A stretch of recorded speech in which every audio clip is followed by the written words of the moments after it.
Equity Mate. I will say this about investing. Everything you do learn is cumulative. What I learned at 20 is useful.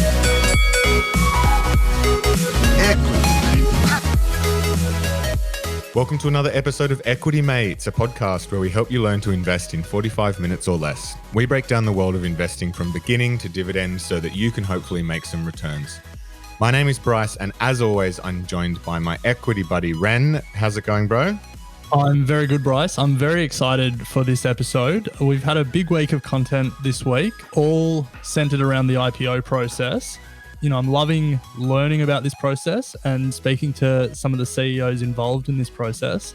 So today's episode is going to continue that, and I'm very excited to get stuck in.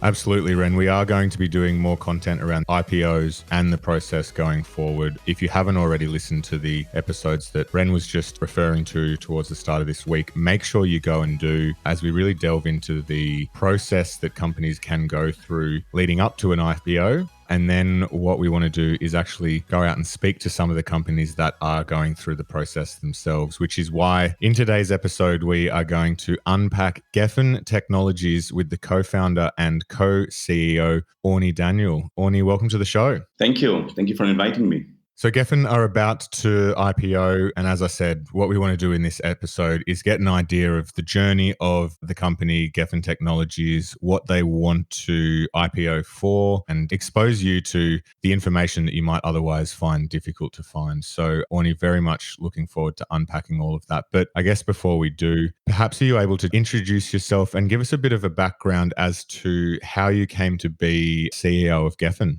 So I am born and raised in Israel. I'm 44 years old. I have 3 beautiful kids, age 11, 9, and 7. Started my career, my professional career in the Army. You hear it's mandatory. The Air Force picked me, and I finished up as a fighter pilot. I fly F-15, by the way, still do, on reserve. Wow. Yeah. So it's my third company already. And to be honest, we started off this journey as a global e-commerce, and we've developed, the next phase was developing the platform, the technology for our own needs. And then we realized that there was a much larger market that we could serve. So we have shifted towards serving enterprises and independent brokers, advisors. So this is how we ended up with this company. It's a long journey. I must say a very successful one. That's basically it. Orni, where do you find the time to launch 3 companies, have 3 kids, and fly fighter planes? Yes, I'll surprise you. It doesn't happen all on the same day. So I've been flying for 25 years already. You're right. If I wouldn't have the support of my family, it would be much difficult. But they're used to it. They were all. I married my wife when I was already a pilot. I was a deputy squadron commander when we got married. So they're used to my roller coaster life, and I have their support, and I'm blessed for that. So Orni, the way we want to structure this conversation is, in the first part of the conversation, understand what Gefen is and what you do there. And then in the second part of the conversation, really get stuck into the IPO process. And I think for a number of listeners, they would have picked up, you know, you're based in Israel, but you're listing halfway across the world in Australia. So we're interested to understand, you know, why the ASX and what attracted you to Australia. But we'll get to that later. So I'm sure there's a lot of listeners that haven't heard of Gefen Technologies before. So maybe if we can start at the very beginning, what is Gefen and what do you do there? So Gefen Technologies is a digital platform provider that empowers and transforms agent-based networks in sectors like insurance, finance, real estate, electronics, pharmaceutical, health, etc. Basically, any sector that needs to have the mediator layer, the level of the advisors, agents, and brokers. You mentioned there that you started the company because you realized it was something you needed. So what is the problem that Gefen is actually solving here? Why do we need Gefen Technologies? Yes, very good question. So in order to understand, let's look at the environment that we're living at. So for non-complex products, commodities, we don't need the mediators layer. We don't need the advisors or the agents. Amazon and the like solved it all digitally. For complex products, life insurance, savings, or buying a house, for example, we do need the mediators, the advisors. And why? We need their expertise to explain us, the customers, what we need exactly and what could fit our needs. Now to the problem. How do they communicate or interact with us? Has that changed in the last 20 years? Hardly. Those advisors are not digital experts nor tech savvies.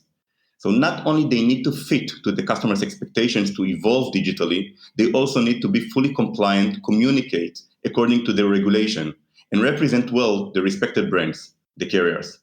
Just to clarify, the platform, it's not replacing agents in the sales process of products like, life insurance and stuff like that, but it's actually a platform to help them better communicate digitally with potential customers. Is that correct? Absolutely. It's empowering them. So we believe for complex products, there is a lot of evolution in the process, but we, biological wise, we don't evolve. Information wise, we do get more information, but we don't have as individuals and customers all the expertise needed for any issue or topic in the world. So we do need the experts in some complex products to advise us. So we believe they're here and here to stay, but the way they work needs to be shifted. You're competing with some pretty big platforms around the world that help, salespeople and agents, track their sales and sales product. I guess I'm going to ask you this in a way that lets you give us the elevator pitch for Gefen. How are you solving this problem better than some of those other platforms, or what's unique or better about Gefen? So we've built a flexible platform, and you're right, we're not really competing with the sales enablers. So we have built a hybrid platform that on one hand, it is enterprise grade to be fully operated by the enterprise professional employees. These, you have a lot of enterprise grade softwares. But on the other hand, the advisors, the agents that are not professional employees, so they get an app that is like a consumer product, meaning no learning curve, no education process. So if you have a smartphone and you know how to text a message, you're good to go. Just like if you're buying a new iPhone, for example, you don't get an Apple team to come and go with you through the process, unlike enterprise softwares. So we're kind of a hybrid platform. All the data, content, communication in all digital channels are driven automatically and smoothly in a cycle loop from the carrier, the brands, through the agents to the customers. Now the data is being analyzed automatically and an optimization process is happening at the back office. So the agents and advisors are being empowered with everything that is being automatically personalized to them and to their customers. It saves them a lot of time. And for the first time, it allows them to appear in all digital channels the customers would expect them to be. It improves their productivity dramatically and allows them to better serve the customers. Now, at the end of the day, when they get better and positive feedback from the customers, it improves their relationship and engagement. We've built a platform so it can fit any org structure, in any sector, in any size and scale, from an enterprise that sells their products and services through hundreds of thousands of agents in tens of different countries, all the way down to an independent broker working on his own. The platform fits all with an ability to go live within days. I believe that's what sets us apart from other enterprise softwares. So, Orni, that's a bit about what Gefen does and how you are sort of solving that problem better than some of your competitors. I guess one of the other important aspects to consider for those who would be looking to invest in companies that are coming to market is to get an understanding of where you actually are in your business cycle. What has been sort of the growth story to get to here? How is revenue growing? Traction, customers? Is it a global application? Are you able to just sort of start and talk us through the growth story? Yeah, sure. So we're in a high growth phase, meaning we have customers in almost every continent, and we are expanding our customers base globally. I can tell you that our focus is in Southeast Asia. If I may say something positive about the pandemic today, is that it has accelerated the world transformation. A digital transformation that would take 5 to 10 years has been done in 3 months. So every good cloud technology company that is providing remote working or remote communication is getting today an increased demand. And so do we. This is exactly what we're providing. We see a lot of demand from all sizes of companies. With regards to revenues, we have increased around almost 500% from 2019 to 2020, and we're continuing this high growth phase. One aspect of analyzing companies and understanding companies is management. And it's something that as retail investors, Bryce and I and a lot of our listeners, it's somewhat difficult to, get a CEO like yourself on the phone to talk to them about their management style and how they're managing their company. So given we've got you on the podcast, we would be interested to sort of unpack how you think about managing, you hope will one day be a massive multinational company. So I guess maybe if we start quite broad, do you have a sort of management philosophy that you apply in your leadership role at Gefen, and how do you apply it across a business that spans the world? Very good question. A DNA or a company's DNA, I think, is super important and something that every company has a DNA. Either you are working to make a specific DNA or it is a DNA that was created by the way that the management was handling things. As a person who was professionally raised in the Israeli Air Force, we regularly look and examine if we need to change aspects in our management, in our processes. We're not artists in a way that this is what we've done and that's the best. We like it. So we put as a role, we put ego outside the room. We don't let ego interfere. We will never hire people, even if they are so-called superstars, with ego that we believe will damage the teamwork. We have a phrase that unlike choosing the Pope, we don't. If we're sitting 7 people at the management in a management meeting and we're trying to decide on something, it's not if we're okay, if we have 7 votes for it, so then we have a white smoke and we're going for it. So all the decision processes are being analyzed towards the results at the field level. We're used to working with externals, with external investors, keeping them up to date. So I would say we're super ambitious, but modest to how we need to handle things or whether we need to adjust ourselves. This going through from a private company to a public company is a process that we need to support. The management needs to support. We need to look at ourselves and see what elements, not only technical elements that we need to do to be complied with the ASX rules, but also to see whether this would fit to the type of new company, which is type of being public.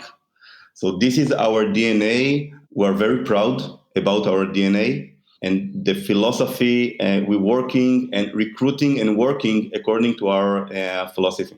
Yeah, it's interesting, Orni. I'd be keen to understand, do all of the management and or board, I guess, have actual shares in the company, or how is that structured somewhat? Yes, of course. Everyone has shares in the company. We believe that the company's success should be shared across the board. Not only management, each and every employee had shares in the company. Oh, wow. Yes. How many employees do you have? Yeah, so at the moment we have 110, which are based in Israel, India, Germany, and we're going to open a local branch in the region in Southeast Asia after post-listing. So yes, this is part of our DNA. Everyone has shares in the company. Wow. And is that something that you see continuing, or is that, once you IPO, see what happens? Yes, I believe it's part of your DNA that the people are working. First, I believe the main driver for, motivator for people is not only the compensation, is about the challenge, is about the aspiration, the vision that they need to believe in, doing good and understanding. And then when going to compensation, understanding when you're working good, your best to be able to perform, not only to get your paycheck at the end of the month, but also to see the success, to see your impact within the company and to be able to be part of it. I think it's important. We're keen to move to the IPO process and how you decided, now is the right time to IPO and why you decided to IPO in Australia. But before we do, I just want to ask one question about Israel. It feels like the number of startups coming out of Israel is pretty incredible for the size of the country. I recently read a book, Startup Nation, about Israel. And for people who haven't read it, I'd highly recommend it. What's it like being an entrepreneur and a founder in Israel and specifically in Tel Aviv? It feels like there's a lot happening over there at the moment.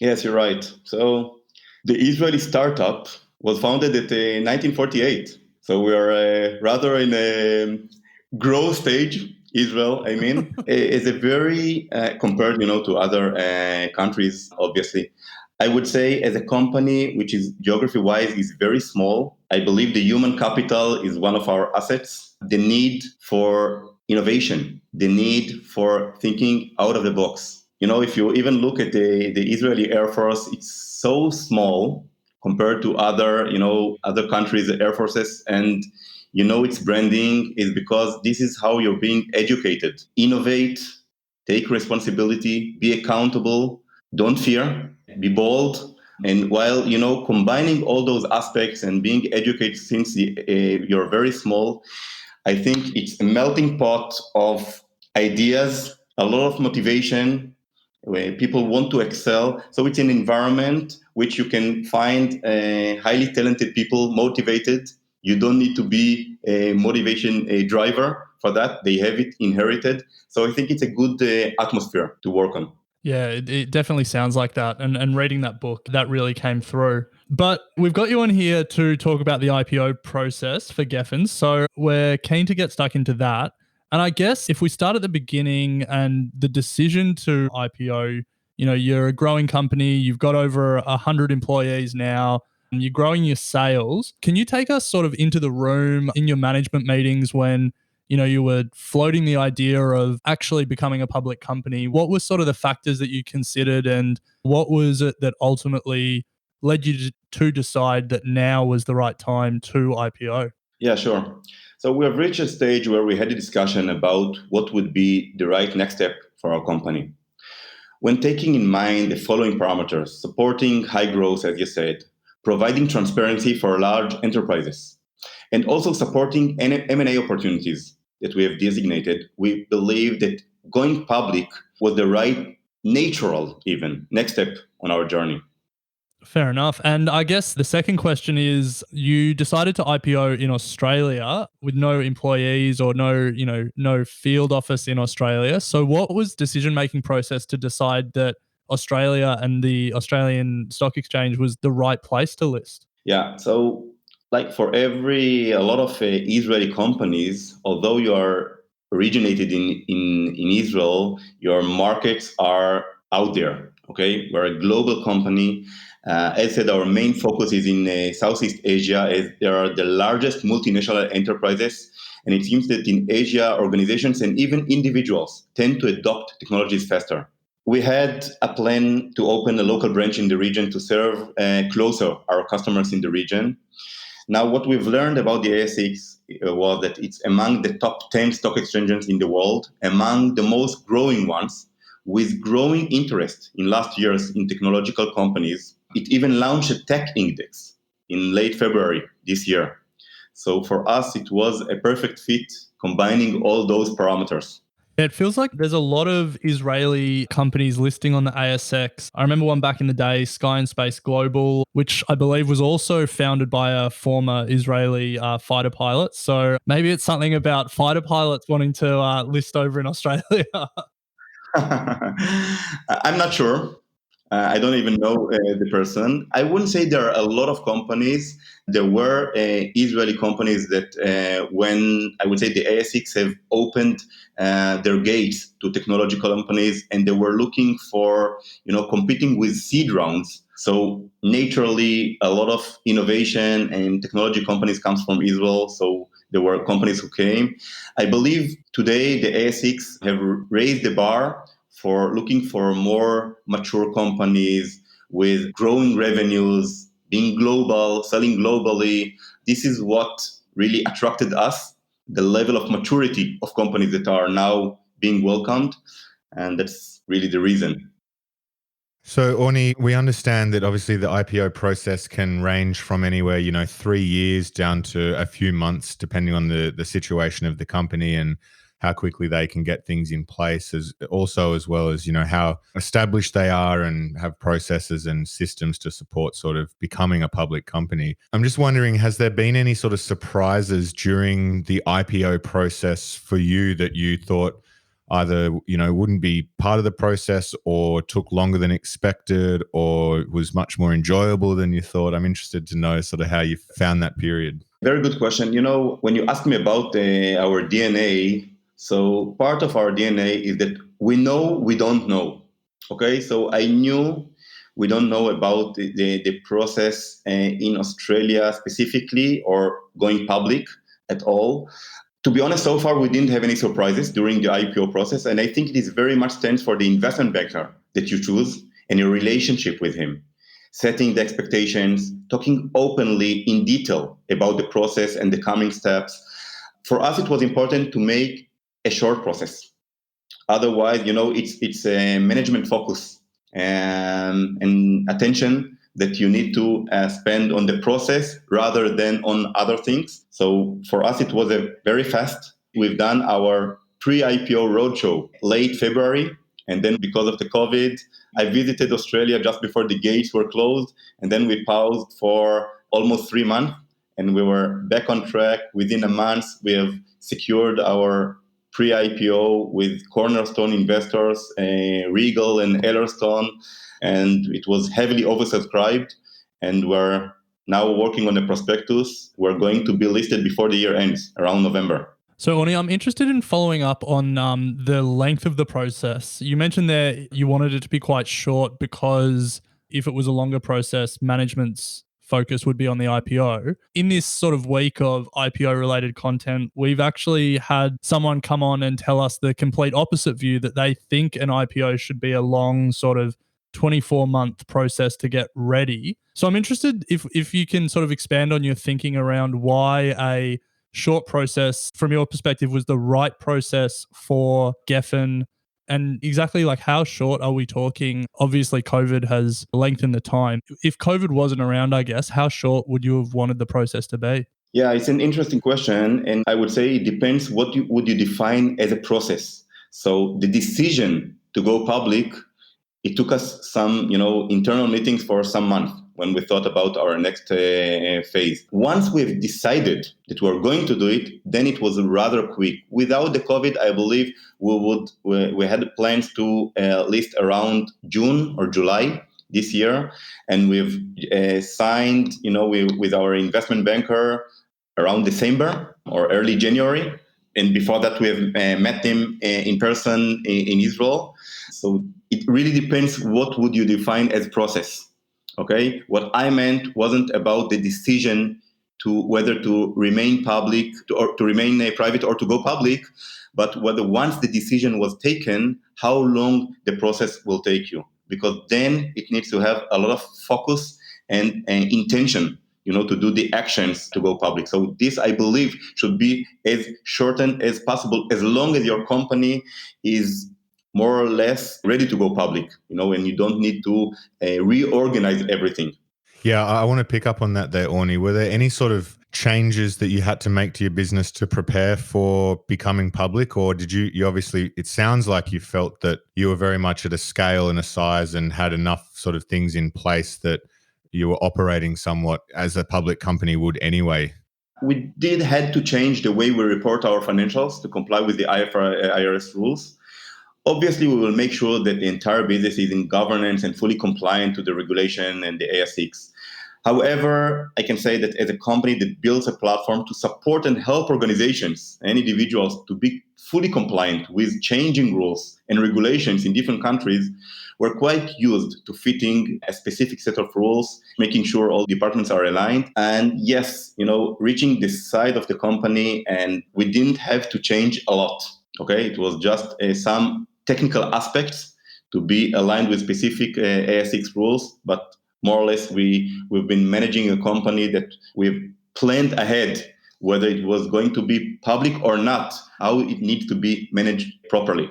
So, Orni, you mentioned the roadshow there and the fact that your IPO is oversubscribed, which is great. So congratulations on that. I'm interested to know how the process changed, from what you thought it was going to be when you first met your investment bankers in December to what it had to be because of COVID. I imagine, you were planning to literally get on the road and meet, different investment banks and different investors face to face. I assume that couldn't have happened. So What was the COVID adjusted roadshow like? So we did have a chance in late February to meet some of the people. I believe the fact that cornerstone investors have really like a Regal Funds and Ellerston Capital have joined is helping in a way to introduce to new investors a network. I believe the COVID has some positive aspects if we're talking about the roadshow, because then you can do a virtual roadshow, which saves a lot of time and capital to meet the investors. There, people, deals are being done and signed without being physically met. I believe it's a positive sign that transactions could happen virtually. Will that replace totally, the physical meetings? No, but it's a combination, and it has accelerated the transformation, and I think for a positive way for that sense. Once the gates will be opened, obviously I'll be on the first. I'll jump on the first plane to come. I want to be close to the Australian market, to the Australian investors. It's part of a relationship you need to establish. Well, you can just fly over in your fighter plane, can't you, Orni? I just need some air refueling, but that's okay. So obviously one of the main reasons that companies choose to go public is to get access to a whole bunch of investors. So what is it that you actually want to use the capital for when you do go public? Yeah, so we're planning to increase our sales and success teams to support our high growth and increased demand. Obviously, we'll continue to improve our platform with new and exciting features, enhancing the options and opportunities for the agents, the advisors, and the enterprises as well to continue and excel, even when there is a lockdown or other limitations, regardless in one country or area they're in. We will also use it for M&As that will help strengthen our offering and our reach. And there are a lot of opportunities out there, and we're working already hard to designate. And I believe this is a big part of why we intend to go public. So, Orni, I imagine the IPO process had a number of challenges. Can you maybe talk to anything that you found challenging through this process and sort of how you got through it? I believe it is choosing the right investment banker. Obviously, you can't meet them all, and there are a lot of aspects in the IPO process which you aren't aware of. So you need to heavily rely on. We've tried to get as many references as possible, not only to have the IPO process well organized and to have a successful IPO, but also looking long term, to have the right setup.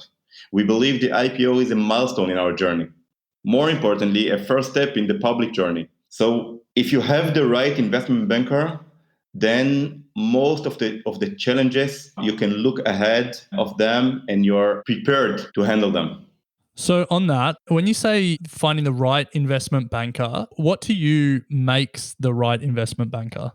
To me, it was important for him to be a long-term thinker and viewer, not only to support the IPO, but also to continue and support our first year, 2 years, to see that we're on the right setup. To me, it was important that it was super organized. We could have clarity to the process, that we could have clarity to the challenges ahead, that we had enough time to get prepared.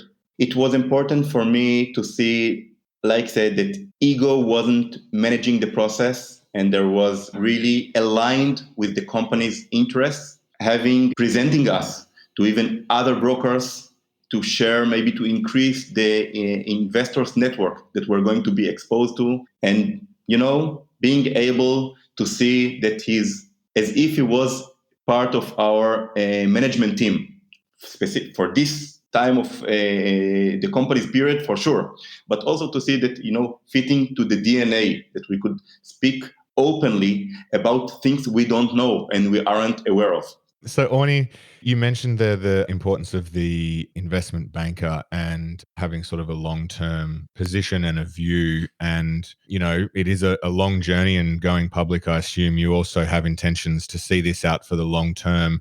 Do you think that your management style will have to change when you go to becoming a public company? Like I said, we regularly look and examine if we need to change aspects in our management style or in our processes. We know that there will be things that might be different.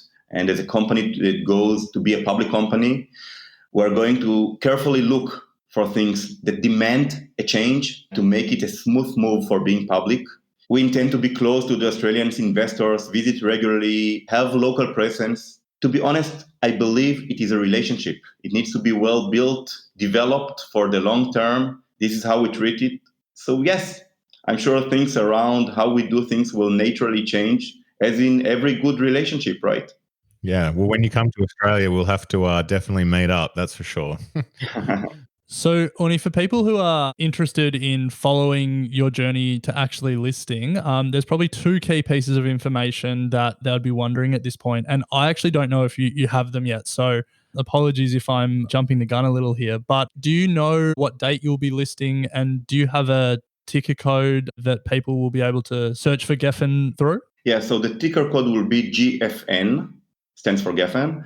We don't have a specific date yet because we haven't lodged the prospectus yet. We intend to lodge it until the end of October, and we will be listing before the year ends. So it will be around late November. Okay, great. Well, people, I'm sure, will be marking their calendar and looking forward to seeing when GFN lists. So I guess, it's an exciting process for yourself and for the company. It sounds like, the journey to date has been very successful, and it feels like you've got, big ambitions for, you were mentioning M&A activity and to grow. I guess maybe to sum up the conversation about Gefen and where you're at, when you think about the company and when you think sort of, 5 years out, 10 years out, where do you see Gefen, or where do you want Gefen to be in this market? Yeah, so I see Gefen as a disruptor to all the sectors and fields where there are agent-based networks. We see our responsibility of breaking the glass ceiling for individuals. So you are where you are. It's a combination of your life circumstances, where you were born, how you've been raised, what education you've got. And I believe that in today's, when technology is being provided as commodity, we can really empower individuals and change that equation, meaning that we will be able to make more individuals without having them being educated to have more productive life, productive compensation, balanced life. And if you're able to get one smile when an individual goes back home, not after struggling their day, and going back home with a smile and, honey, I'm home, then it's something that you give back to the society. Like you said, we are long-term thinkers, and we're here until we make that happen globally. Nice one. I like that ambition. Thank you. We always like to end these interviews with 3 final questions. So as we get to them, they won't be related to Gefen specifically, but we're interested to get your views and your thoughts on them. So the first one is, do you have any books that you consider must read? Yeah, to be honest, I believe you can master fields only when you combine knowledge from different doctrines. I read biographies, philosophical books, behavioral economics, science. I love to change and shift between them. I love to read also about successful companies' documentary books, to read about a challenge they faced along their way, to pause reading and try to solve the challenge myself. I can think about it for 2 weeks without continue reading. Think about it. You get a chance to solve conceptually big challenges, and you don't pay for failing if not being solved properly. Fair enough. So do you have any specific titles or maybe something that you're reading now? My last struggle will be these days Sun Tzu's The Art of War. And I'm sure you heard about it, it's a classic. I'm trying to see whether I combine elements from that to how we run business, how we look at business from a broader perspective. Fair enough. So the second question that we like to ask is, what's your go-to source for financial or economic information? First, I would say personally, I invest in fields that I believe have a global impact. I believe in long-term impact. I believe in disruption. As I believe, as a person who was wave surfer since the age of 13 until went to the army at the age of 18, I believe today we live in a unique era where many aspects of our daily life and routines are changing. Like we're sitting on our board, but beneath us there is a tsunami wave Just in 20, 30 years, our kids, when they'll be grown up, they will see it and they will recognize it. Just think of the way we communicate compared to 10 years ago. Think of the way information is delivered. Who goes to the library today? Who communicates only when outdoors or physically today? So I like to read about disruptive companies or fields, and then I like to explore it before I invest. The final question, if you think back to your earlier days, when you were surfing or when you were just starting out in the Air Force, what advice would you give to your younger self? Yes, so I will tell you a little story. I had a calm and happy childhood. Until the age of 18, I was surfing. I was quite okay at school. And the age of 18, I joined the army, just like an Israeli. 3 months after I finished the flight academy, my mother passed away out of the blue. At the age of 49, I was mom's kid. I felt as if I was standing at a cliff, literally thinking what to do with my life. I decided that I will take nothing for granted. I will not continue do something same as yesterday just because, that's life. I will constantly question whether doing the right thing and will look to improve. I'm setting my own goals. I aim where I want to be. I listen to nobody that tries to convince me to stay in the norm. And I find my way to reach and get it. And it relates to all aspects in my life. This is how I live my life. This is what made me achieve success in life. And this is how I try to educate my 3 amazing kids, which are now age 11, 9, and 7. So I got to this advice at the age of 20 due to this trauma. My kids get it at a younger age. So to answer your question, if when I was younger, someone would have taught me that, I would tell my younger me, listen to him. Great piece of advice to finish there on, Orni. I think that mindset of always pushing and challenging the norm is certainly a great one to try and work into your daily life. So, Orni, thank you for your time with us today. It's been an interesting conversation into what Gefen are doing and then particularly that IPO process. You're one of the first sort of CEO founders that we've spoken to who are going through this process. So appreciate your time on the show today. So I guess good luck with everything that comes. And we look forward to putting that. Thank you. Thank you for inviting me. Thanks, Orni. Thanks for listening to Equity Mates Investing Podcast, a production of Equity Mates Media. Please remember that everything you hear in Equity Mates Investing Podcast is general advice only. The content has been prepared without knowing your personal objectives, specific financial circumstances, or goals. The host of Equity Mates Investing Podcast may maintain positions in the companies discussed. Before considering any investment, please read the product disclosure statement and consider speaking to a licensed financial professional.